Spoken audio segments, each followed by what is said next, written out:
Hello students. So आज अपन ecosystem start करेंगे एंड इससे पहले मैंने पूरा ऑर्गेनिज्म एंड पॉपुलेशन जो चैप्टर था उनको पूरे 2 घंटे में कंप्लीट कर लिया है। सो इन केस अगर आपने वो ऑर्गेनिज्म एंड पॉपुलेशन वाली वीडियो नहीं देखी है, एक्चुअली वो जो वीडियो है वो 2 पार्ट्स में डिवाइडेड है, पार्ट 1 और पार्ट 2। तो आप कंटिन्यूसली उसे 2 घंटे के लिए अप्रोक्सीमेटली 1.5x की स्पीड पे देखोगे तो आपको सारी चीज़ें एक एक लाइन समझ में आ जाएगी एनसीईआरटी की। मैंने वहाँ पर एक एक लाइन एनसीईआरटी की क्लियरली समझाई है। वही चीज़ अपन यहाँ इकोसिस्टम में करेंगे एंड यहाँ पर भी मैं एनसीईआरटी की एक-एक लाइन आपको यहाँ पर समझाने वाली हूँ। बिना किसी देरी के स्टार्ट करते हैं इकोसिस्टम से। इकोसिस्टम का ये इंट्रोडक्टरी पार्ट है। An ecosystem can be visualised as a functional unit of a nature. ठीक है। एक्चुअली इकोसिस्टम क्या है? बेसिकली एक फंक्शनल यूनिट है नेचर का। जैसे कि हमारा लाइफ का सेल, बॉडी की बात करें तो cell is the unit of life, अपन बात करते हैं नर्वस सिस्टम में बात करें तो न्यूरॉन इज द यूनिट। ठीक है। इसी तरीके से अगर अपन नेचर की बात करें तो वहां पे इकोसिस्टम है, वो मेन कैरेक्टर रोल प्ले करता है, उसके बिना आप आगे नहीं बढ़ सकते। Where living organism interact among themselves and also with their surroundings physical environment. हम जो ऑर्गेनिजम्स हैं, जो आपके एनिमल्स हो गए, ह्यूमन बींग्स हो गए, प्लांट्स हो गए, हम सब आपस में एक दूसरे से इंटरेक्ट करते हैं। हमारे फिजिकल एनवायरनमेंट से, हमारे एबायोटिक बायोटिक सब चीज़ों से हम उतने ही इक्वली तरीके से इंटरेक्ट करते हैं। Ecosystem varies greatly in size. ठीक है। अब आपका इकोसिस्टम एक पॉन्ड हो सकता है, एक बड़ा ओशन भी हो सकता है। ठीक है। For from a small pond to a largest forest और अ सी। ठीक है। एक छोटा सा अपन जैसे कि जो घर होते हैं, ठीक है, घर के आगे वो छोटा सा एक क्यारी टाइप बनाते हैं ना, जिसमें मतलब एक छोटा सा लेंथ होता है जो कि डेडिकेटेड रहता है सिर्फ फूल के लिए, पेड़ के लिए। ठीक है। ज्यादा बड़ा नहीं होता। ठीक है। तो वो भी एक इकोसिस्टम होता है। और प्लस वो जो आपके बहुत सारे फॉरेस्ट होते हैं बड़े बड़े से, वो भी एक इकोसिस्टम है। तो साइज वेरी करता है।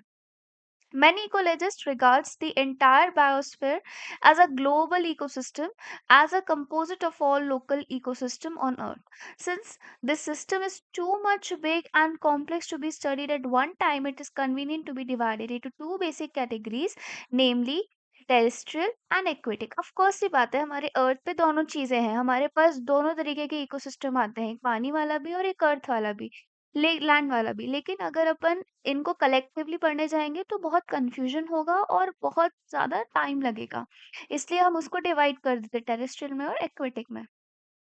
अब टेरेस्ट्रियल की अगर अपन बात करें तो उसमें फॉरेस्ट, ग्रासलैंड्स, डेजर्ट्स, ये कुछ एग्जांपल्स आ जाते हैं। वहीं पे अगर अपन एक्वेटिक इकोसिस्टम की बात करें तो उसके अंदर आते हैं pond, lake, wetlands, river, estuaries. ठीक है। ये सारी की सारी चीजें किस में आ जाती है? एक्वेटिक इकोसिस्टम में। Crop field and an aquarium may also be considered as a man-made ecosystem। अब इकोसिस्टम में बेसिकली क्या होता है कि कोई आपके ऑर्गेनिज्म आपस में इंटरेक्ट कर रहे हैं। सो अगर अपन बात करें क्रॉप फील्ड में, तो हालांकि वो बनाई इंसानों ने ही है, खेती इंसान ही करते हैं, वो उतना कल्टीवेशन के लिए एरिया वो इंसान ही बनाते हैं, प्लांट्स इंसान ही उगाते हैं। ठीक है। पेस्ट अपने आप आ जाते हैं। ठीक है। ऊपर से मतलब वो एरिया जो है वो इंसानों ने बनाया है। तो हालाँकि है वहाँ पे इंसानों की बनाई हुई चीज़, बट एक्चुअल में वहाँ पे भी क्या हो रहा है? इंटरैक्शन हो रहा है अमंग द ऑर्गेनिज़्म, इसलिए हम उसे इकोसिस्टम में ही कंसिडर करेंगे। किसको? क्रॉप फील्ड्स और एक्वेरियम को। We will first look at the structure of the ecosystem in order to appreciate the input transfer of the energy, that is food chain, web or nutrient cycle, and the output, that is degradation or the energy loss। तो basically input क्या है? Productivity. आप transfer of energy को कैसे consider करोगे? Food chain या food web या nutrient cycle के थ्रू। और आउटपुट को कैसे कंसिडर करोगे? डिग्रेडेशन और एनर्जी लॉस के थ्रू। ठीक है। We will look at the relationships, cycles, chains, webs that are created as result of these energy flow within the system and their interrelationship। Okay. ना, अब यहाँ से हमारा जो मेन टॉपिक है वो स्टार्ट होता है, ecosystem structure and function. So in the earlier classes, you have looked at the various components of the environment, abiotic and biotic. Let me clear, abiotic वो सारी चीजें हैं जो कि नॉन लिविंग है, बायोटिक वो सारी चीजें हैं जो कि लिविंग है. You studied how the individual biotic and abiotic factors affected each other and their surroundings. अब कौन सी बात है, अ, बारिश हो गया, वहाँ का क्लाइमेट हो गया, ये सारी चीज़ें किस में आ जाएँगी? एबायोटिक में आ जाएगी, ठीक है? आप एक ऑर्गेनिज़्म दूसरे ऑर्गेनिज़्म के साथ कैसे आपस में इंटरैक्ट कर रहा है, तो बायोटिक रिलेशनशिप में आ जाएगा। तो ये सारी चीज़ें आपस में बहुत ज़्यादा ज़रूरी हैं। Let us take at these components in a more integrated manner and see how the flow of energy take place within this component of the ecosystem. Okay, let me clear you कि यहाँ पर मैं जो जो point बताऊंगी और highlight करूंगी बस उतना ही याद रखना, क्योंकि इकोसिस्टम ज्यादा ये भी आपका सिर्फ आज एक वीडियो कल एक वीडियो में खत्म हो जाएगा, ठीक है? सो बेसिकली इस इम्पोर्टेंट टॉपिक है, बट यहाँ से क्या इम्पोर्टेंट आता है सिर्फ उतना ही याद रखना, क्योंकि कई बार ऐसा होता है कि आधे से ज्यादा चीजें इसमें कहानी रहती है, ठीक? Now, interaction of the biotic and abiotic component, as I have said, results in the physical structure that is characterized, that is a characteristic of each type of ecosystem. Identification and enumeration of the plants and animal species of a ecosystem give its species composition. ठीक है, मतलब कि कितनी, अगर अपन उस environment में plants को animals को इनिमरेट कर देंगे, आइडेंटिफाई कर देंगे कि इतने प्लांट्स यहाँ पर प्रेजेंट है, इतने एनिमल्स यहाँ पे प्रेजेंट है, तो उससे बेसिकली हमें पता चल जाएगा कि उस एरिया में कितना इंट्रैक्शन हो रहा है, ठीक है? उस पर्टिकुलर एरिया में कितना इकोसिस्टम है. Vertical distribution of different species occupying different level is called stratification. अब इसको समझो. सो इसको एक एग्जाम्पल से समझते हैं कि स्ट्रैटिफिकेशन बेसिकली क्या है. तो जैसे कि अगर अपन बात करें स्ट्रैटिफिकेशन की, तो यहाँ पर सबसे इम्पोर्टेंटली आ जाता है कि क्या लिखा हुआ है, डिफरेंट स्पीशीज. अगर मैं डिफरेंट स्पीशीज को उनके एक वर्टिकल डिस्ट्रीब्यूशन में अरेंज करूं, मतलब सबसे पहले वो प्लांट्स आ जाएंगे, सबसे पहले वो आ जाएंगे जिनकी हाइट जो है वो बहुत ज्यादा लंबी है, ठीक है? सो जिन फॉरेस्ट में कुछ प्लांट्स जो होते हैं ना जिनकी हाइट बहुत ज़्यादा लंबी-लंबी सी होती है, सो वो ट्रीज़ आ जाएँगे सबसे टॉप मोस्ट, अगर अपन स्ट्रैटा देखेंगे तो, ठीक है? फिर उसके बाद जो इससे थोड़े से छोटे होते हैं, जो मतलब सेकंड अगर अपन बात करें, तो वो वाले प्लांट्स आ जाएँगे जो कि श्रब्स होते हैं, ठीक है? क्या होते हैं? श्रब्स होते हैं। ठीक, सो ये क्या हो गए, श्रब्स. तो ये सेकंड स्ट्रेटा में आ जाएंगे. उसके बाद अगर अपन बात करें और नीचे जाए, तो हमारे को क्या मिलेंगे यहाँ पे, हर्ब्स और ग्रासेस मिल जाएंगी, ठीक है? क्या, हर्ब्स और ग्रासेस मिल जाएंगी, ठीक है? सो ये आपके आ गए तीसरे. तो यहाँ पर जब आप वर्टिकल डिस्ट्रीब्यूशन देखोगे डिफरेंट डिफरेंट स्पीशीज का, ये एक अलग स्पीशीज है, ये अलग स्पीशीज है, ये अलग स्पीशीज है, तो this is known as the stratification. ठीक वही यहाँ पे लिखा हुआ है, tree occupied top vertical strata और the layer of the forest, then shrubs the second, and the herbs and the grasses occupy the bottom layer. Okay, the component of the ecosystem is seen to function as a unit when consider the following aspect. ये ज्यादा important है, आपको ये चीज याद रखनी है, ठीक है? कि इकोसिस्टम में कौन से चार कंपोनेंट है, क्योंकि ये पूछा गया है क्वेश्चन, ठीक है? तो ये नीट का ही PYQ है, याद रखना, ठीक है? सो कौन कौन से कंपोनेंट हो गए, एक तो हो गया प्रोडक्टिविटी, दूसरा हो गया डिकम्पोजिशन, तीसरा हो गया energy low sorry flow, and चौथा हो गया कौन सा, न्यूट्रिएंट साइकिल. सो प्रोडक्टिविटी में क्या होगा, एनर्जी प्रोड्यूस होगी. डिकम्पोजिशन में क्या होगा, पूरी तरीके से वो जो हमने एनर्जी बनाई थी वो खत्म हो जाएगी. एनर्जी फ्लो में क्या होगा, एक ट्रॉफिक लेवल से दूसरे ट्रॉफिक लेवल पर एनर्जी ट्रांसफर होगी. एंड सेम उसी तरीके से न्यूट्रिएंट साइकिल है, मतलब ऐसा होगा कि प्रोड्यूसर के पास गया, प्रोड्यूसर प्रोड्यूसर ने एनर्जी बनाई, ठीक है? बीच में पास ऑन हुई, फिर ये डिकम्पोज हुआ एंड ये वापस से प्रोड्यूसर के पास आ गया न्यूट्रिएंट्स, ठीक है? So this is the nutrient cycle, एक लेमन लैंग्वेज में समझाऊं. सो ये चारों कंपोनेंट आपको याद रखने हैं और इन्हीं चारों को अपन को आज मतलब इस पर्टिकुलर चैप्टर में पढ़ना है. So productivity, decomposition, energy flow and nutrient cycle, ये चीज याद रखना. Okay, to understand the ethos of an aquatic ecosystem, अगर अपन बात करें एक्वेटिक इकोसिस्टम की, so let us take a small pond as a example. सो अब यहाँ पे क्या करने वाले हम, एक पॉन्ड लेंगे, ठीक है। अब this is fairly a self sustainable unit and rather simple example that explains even the complex interaction that exist between the ecosystem. ठीक है, समझ में आ गया। अब पॉन्ड कैसा होता है, शैलो वाटर बॉडी है in which all the above mentioned four basic components of the ecosystems are well exhibited। तो बेसिकली वो ये बोलना चाह रहा है, जितने भी आपके यहाँ पर चार कंपोनेंट्स थे, productivity, decomposition, energy flow and nutrient cycle, ये चारों के चारों आपको इस तालाब के एग्जाम्पल में दिख जाएंगे। जस्ट अ सेकेंड, इसको और थोड़ा क्लियर बना देते हैं, इस तरीके से बनाते हैं इसे, ठीक है। अब सबसे पहले अगर अपन बात करें प्रोड्यूसर की, तो प्रोड्यूसर में आपके आ जाएंगे क्या, वो प्लांट्स जो कि वाटर में रहते हैं, ठीक है, वो प्लांट्स जो कि वाटर में रहते हैं। तो ये कौन हो गए, दीज आर दी प्रोड्यूसर्स। अब सबसे छोटे जो प्लांट्स पे फीड करते हैं, ठीक है, वो कौन से हो जाएंगे आपके, जू प्लांट, सॉरी फाइटोप्लैंक्टन्स, ठीक है। तो यहाँ पे फाइटोप्लैंक्टन्स बना देते हैं, जस्ट अ सेकेंड, या हमने बना दिए फाइटोप्लैंक्टन्स, ठीक है, जो प्रोड्यूसर पे फीड करेंगे। So these are your phytoplanktons, ठीक है। अब हमने बना दिए कौन, zooplanktons, these are your zooplanktons, जो कि किस पे फीड करेंगे, फाइटोप्लैंक्टन्स पे। So these are your zooplanktons. अब यहाँ पे कुछ छोटी छोटी फिशेज होंगी, ठीक है, यहाँ पे छोटी छोटी फिशेज होंगी जो किस पे फीड करेंगी, जू प्लैंक्टन्स पे। So these are your small fishes, ठीक है।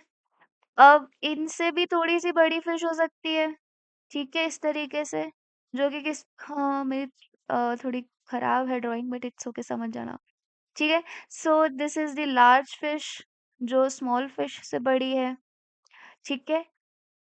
तो वो किस पे फीड करेंगे, इन स्मॉल फिशेस पे।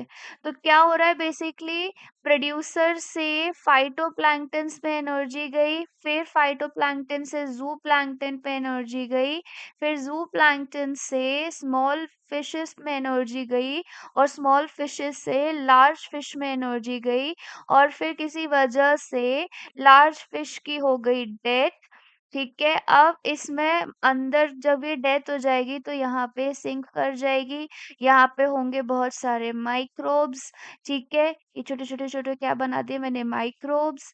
अब यहाँ पे क्या हो जाएगा, इस फिश का डिकम्पोजिशन चालू हो जाएगा।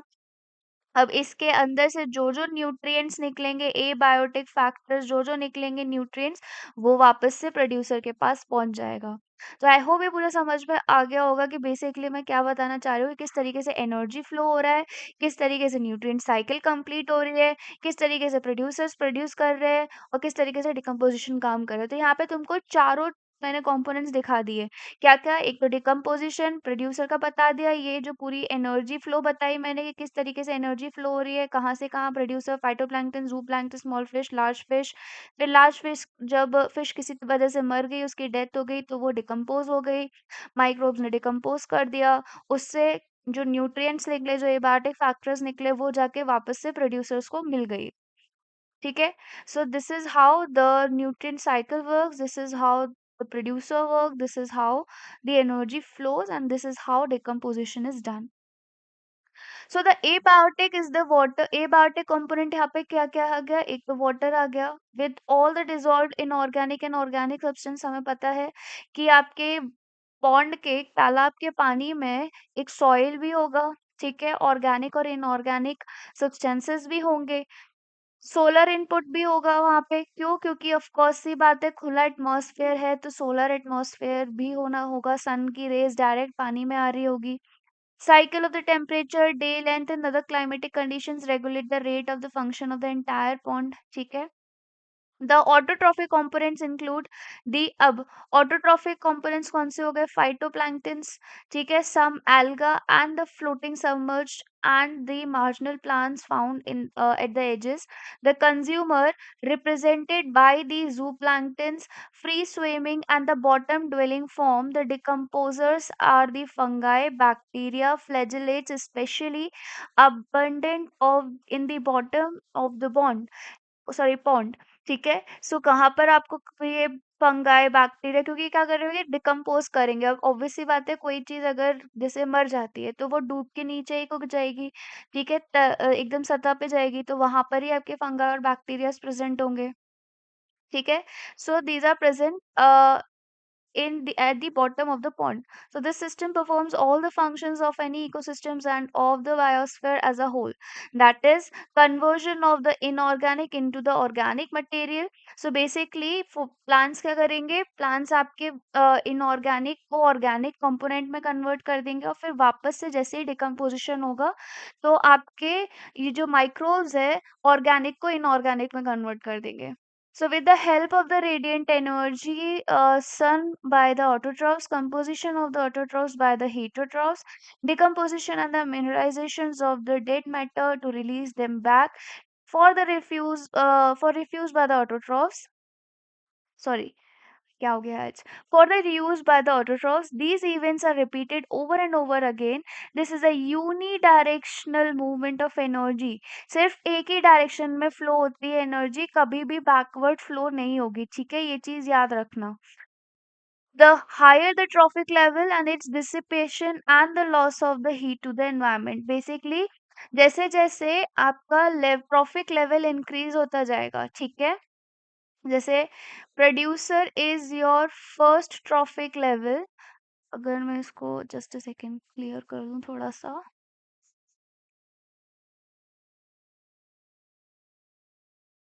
ओके, सो इस लाइन का मतलब ये है कि जैसे producer is your first trophic level, ठीक है, this is tree one, then herbivores herbivores is your second trophic level. So let's say कि यहाँ पर है आपका कोई प्लांट, ठीक है, देन ये है आपका कोई कैटल, देन यहाँ पे हमने बना दिए आपका कार्निवोर,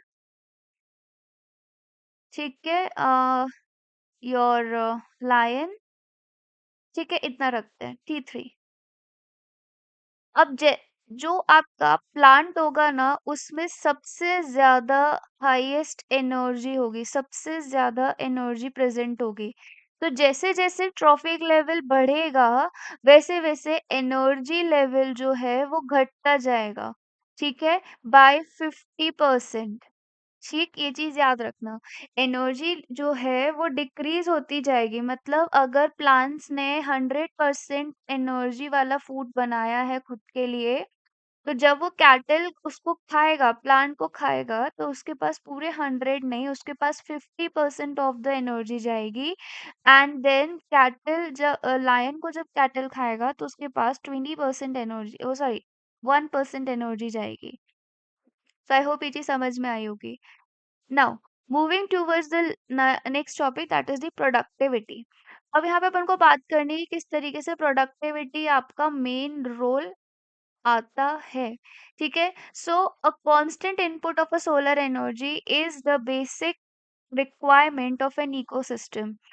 ठीक है, अब ऑफ कोर्स ही बात है, अगर रेगुलर सनलाइट नहीं मिलेगी, ठीक है, पूरे टाइम अगर अंधेरा रहेगा तो खाना कैसे बनेगा, प्लांट्स खाना कैसे बनाएंगे, क्योंकि हमें पता है सनलाइट की वजह से ही हमारे फोटोसिंथेसिस होती है और उसके बाद फूड का सुक्रोज का प्रोडक्शन होता है।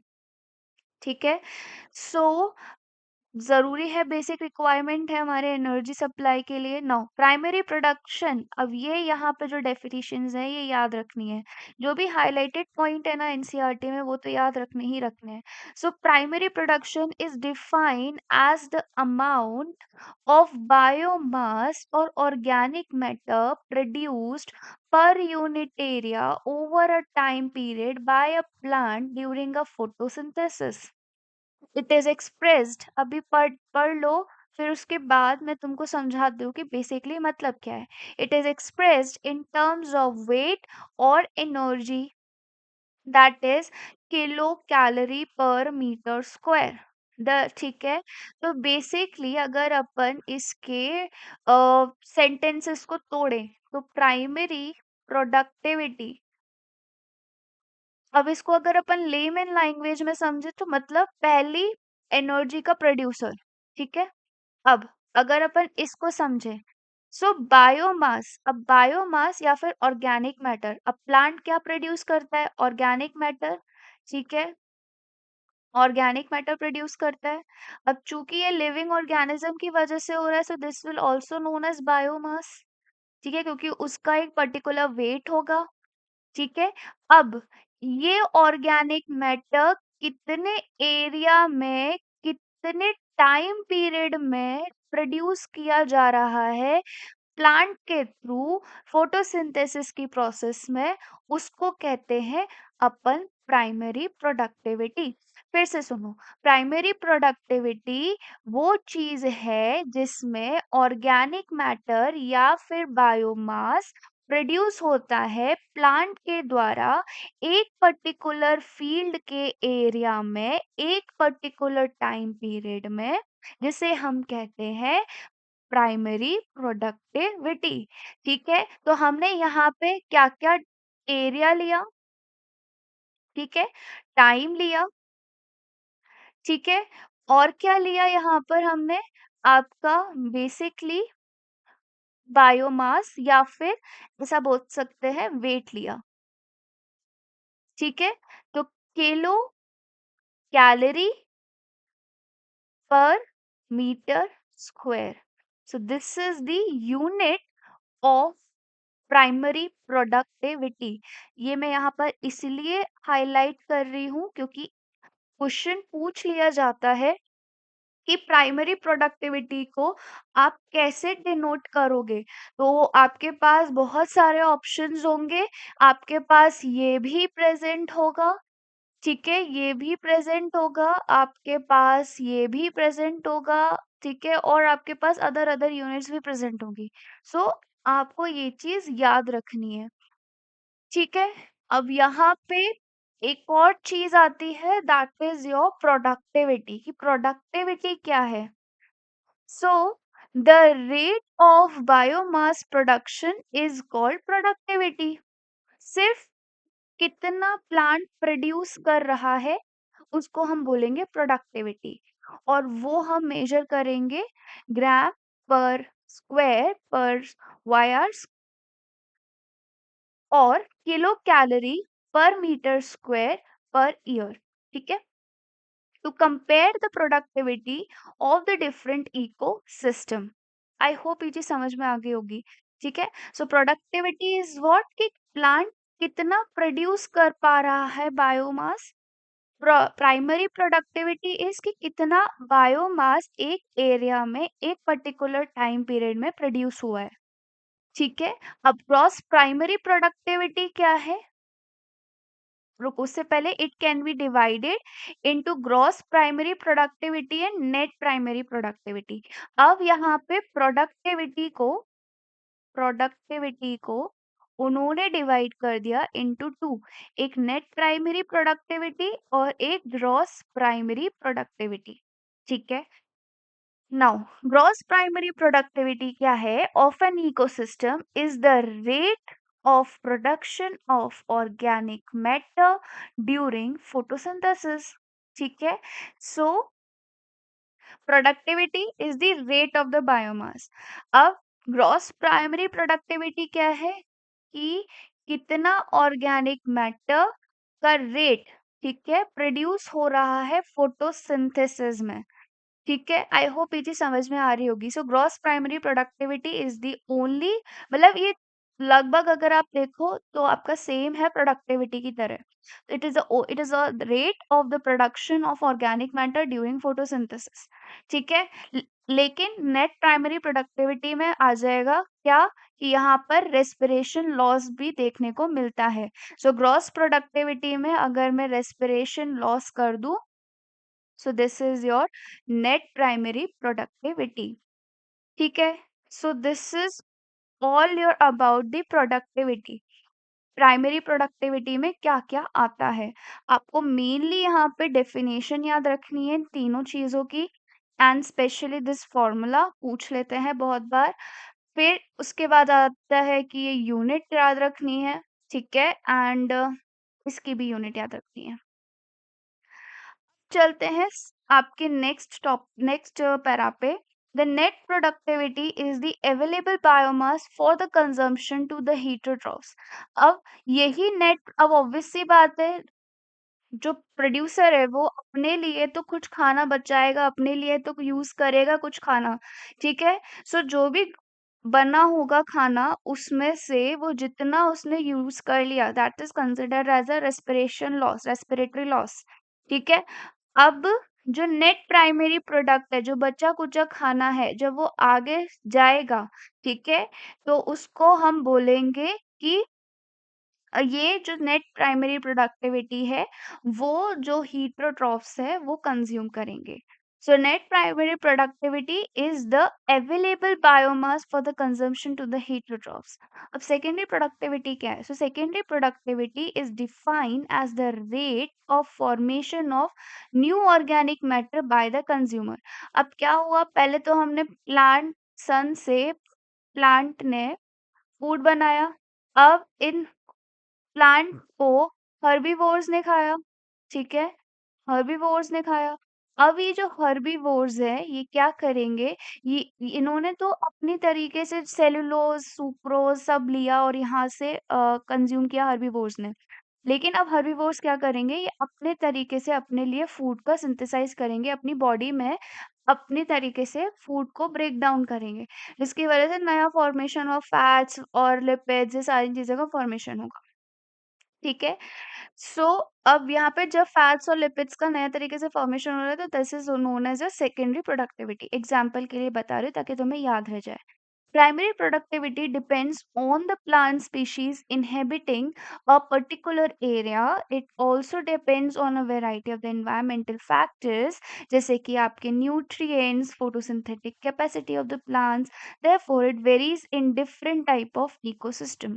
ठीक है, so primary productivity basically plant species पे डिपेंडेंट रहती है, क्योंकि वही हमेशा जो होते हैं वो सन की एनर्जी यूज करके हमारे लिए खाना प्रोड्यूस करते हैं, और वो एक पर्टिकुलर एरिया तक ही सीमित रह जाते हैं।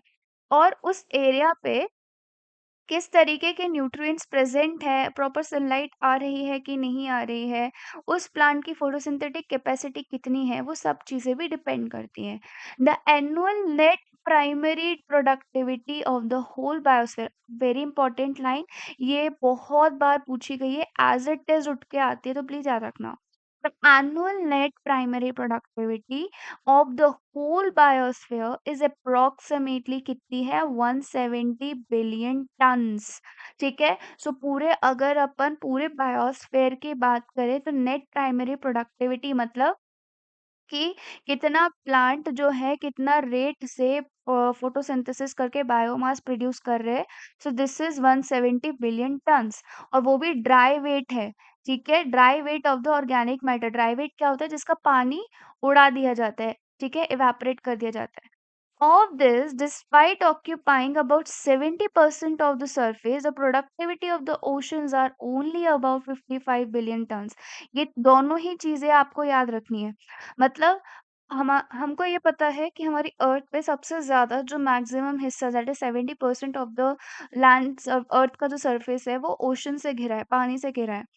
बट अगर अपन बात करें पूरे बायोस्फीयर की, मतलब ओशन, मतलब एक्वेटिक इकोसिस्टम और टेरेस्ट्रियल इकोसिस्टम का, अगर प्रोडक्टिविटी को कंबाइन करें तो 170 बिलियन टन्स होता है। लेकिन अगर अपन सिर्फ और सिर्फ एक्वेटिक इकोसिस्टम की बात करें, चूंकि ये इतने बड़े हिस्से में भी फैला हुआ है, पर फिर भी उसके बाद भी सिर्फ और सिर्फ 55 बिलियन टन्स ही प्रोड्यूस कर पाता है। रेस्ट आप कैलकुलेट कर लो जो कि लैंड प्रोड्यूस करती है। ठीक है, आई होप ये वाला पेज समझ में आया होगा। अब चलते हैं नेक्स्ट टॉपिक पे, दैट इज द डिकम्पोजिशन। तो डिकम्पोजिशन अपन को बहुत बचपन से पढ़ते आ रहे हैं। अर्थवॉर्म, माइक्रोब्स, ये सारे के सारे आपके हेल्प करते हैं डिकम्पोजिशन में, ठीक है? बेसिकली ये ऑर्गेनिक से इनऑर्गेनिक का फॉर्मेशन करवाते हैं, ठीक है? तो ये चीज याद रखना बस, इतनी सी।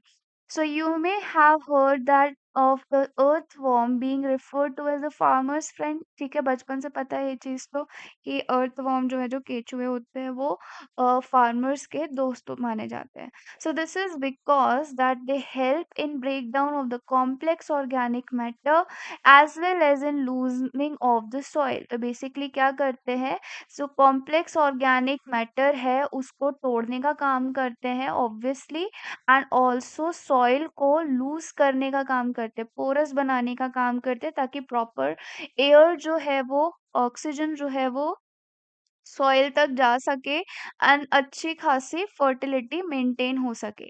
ठीक, similarly decomposers break down the complex organic matter into the inorganic substances.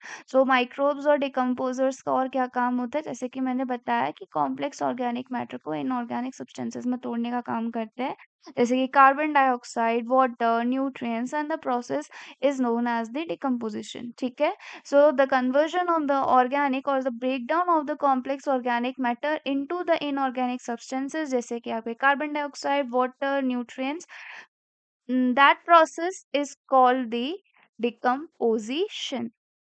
Okay, so dead plants remains such as leaves, bark, flowers, and dead remains in animals, including fecal matter, constitute a detritus. अब यहाँ पे दो शब्द आते हैं, detritus and detrivores. So detritus वो होते हैं जिनको डिकम्पोज करना है, और detrivores वो होते हैं जो डिकम्पोज करेंगे।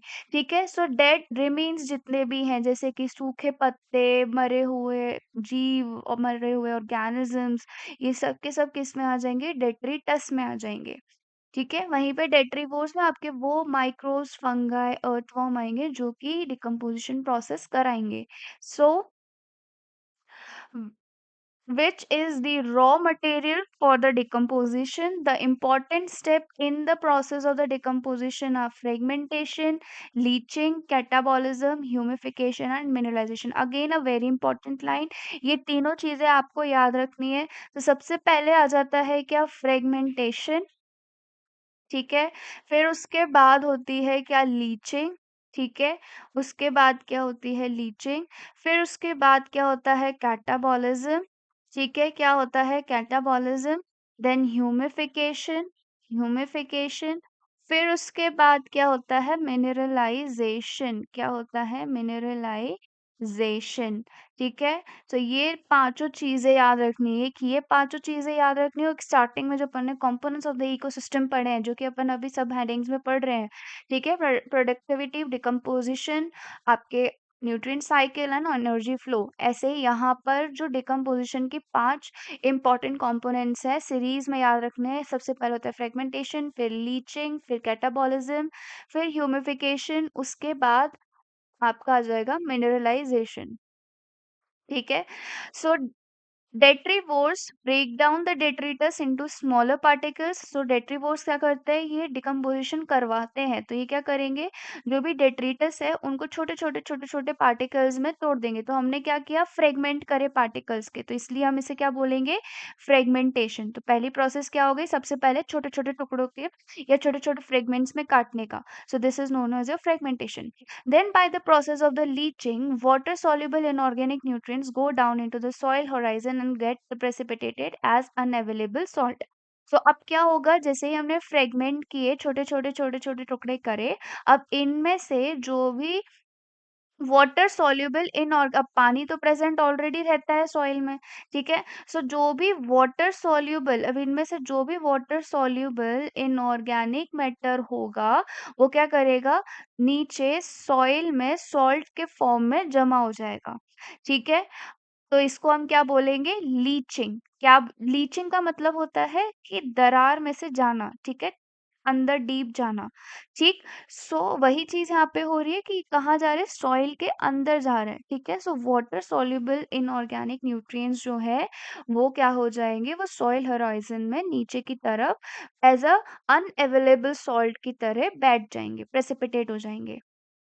फिर तीसरा आता है क्या, कैटाबॉलिज्म। तो अब इसमें क्या होगा, bacterial and the fungal enzyme. अब कैटाबॉलिज्म तो एंजाइम से याद रखना कि एंजाइम क्या करते हैं, कैटाबोलाइज करते हैं प्रोसेस को। तो यहाँ पे एंजाइम्स निकलेंगे कहाँ से, बैक्टीरिया से और फंगस से, जो कि डेट्रिटस को फर्दर डिग्रेड करेंगे इनटू और सिंपल इनऑर्गेनिक कंपाउंड। तो सबसे पहले क्या किया, हमने छोटे छोटे टुकड़ों में बांटे। उन छोटे टुकड़ों में जो भी, कहानी की तरह समझो, ठीक है, एक कोई लीफ है समझ लो, ठीक है।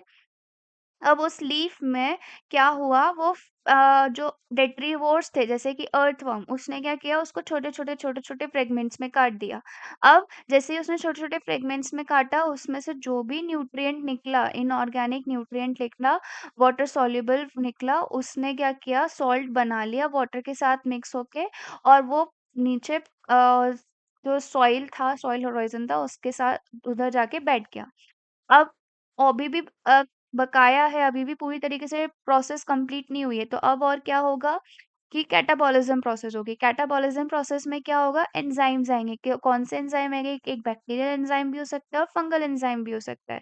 तो ये फर्दर डिग्रेड करेंगे और फर्दर जो कॉम्प्लेक्स, और ज्यादा कॉम्प्लेक्स जो इनऑर्गेनिक मॉलिक्यूल थे, उनको और सिंपलर फॉर्म में कन्वर्ट करेंगे। ठीक है, so this is the catabolism.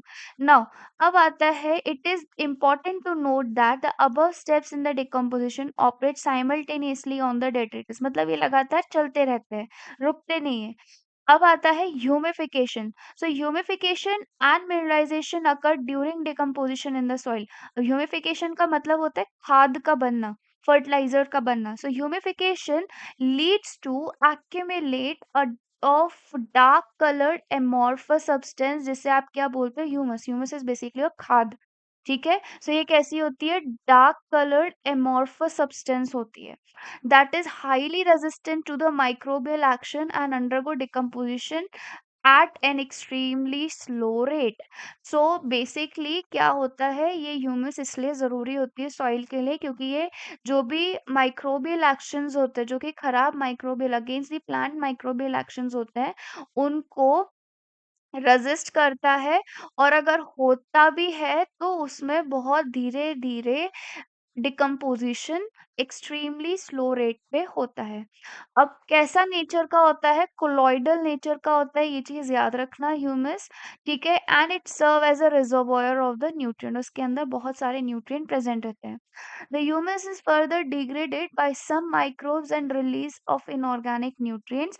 फिर further humus जो है और ज़्यादा डिग्रेड होगा कुछ माइक्रोब्स से, और कुछ बहुत ज़्यादा और ज़्यादा इनऑर्गेनिक, जो बच्चे कुछ इनऑर्गेनिक न्यूट्रिएंट्स हैं उनको निकालेगा। इसको हम बोलेंगे मिनरलाइजेशन।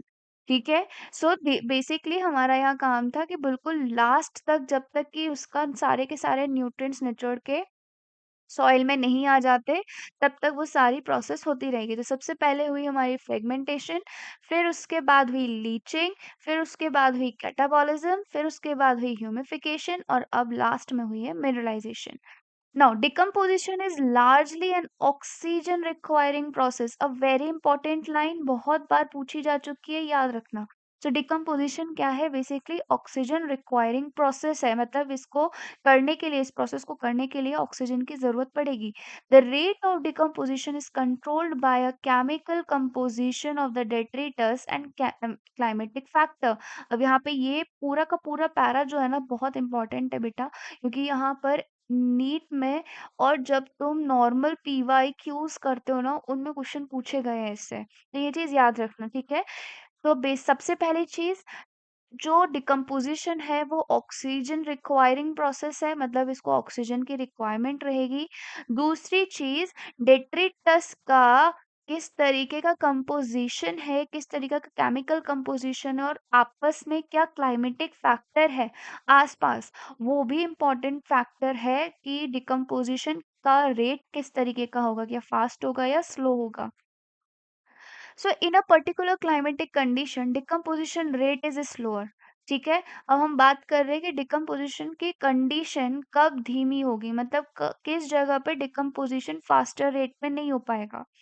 सो वो जगह होगी कि अगर, पहले तो हम कंपोजिशन की बात कर रहे थे, अगर डेट्रिटस लिग्निन या काइटिन में रिच होगा, ठीक है, तो क्या होगा, आपका जो डिकम्पोजिशन रेट है वो कम होगी। तो मैं यहाँ अलग से लिख देती हूँ, डिकम्पोजिशन डिकम्पोजिशन रेट डिक्रीज कब होगी, जब डेट्रिटस का डेट्रिटस का कंपोजिशन कैसा होगा, लिग्निन का होगा और उसमें काइटिन भी प्रेजेंट होगी। अब इसका उल्टा, रेट इंक्रीज कब होगी, जब आपका वो कैसा होगा, न्यूट्रिएंट सॉरी नाइट्रोजन उसमें प्रेजेंट होगा, ठीक है, और वाटर सॉल्युबल सब्सटेंसेस प्रेजेंट होंगे, वाटर सॉल्युबल सब्सटेंसेस प्रेजेंट होंगे, जैसे कि शुगर हो गया, ठीक है।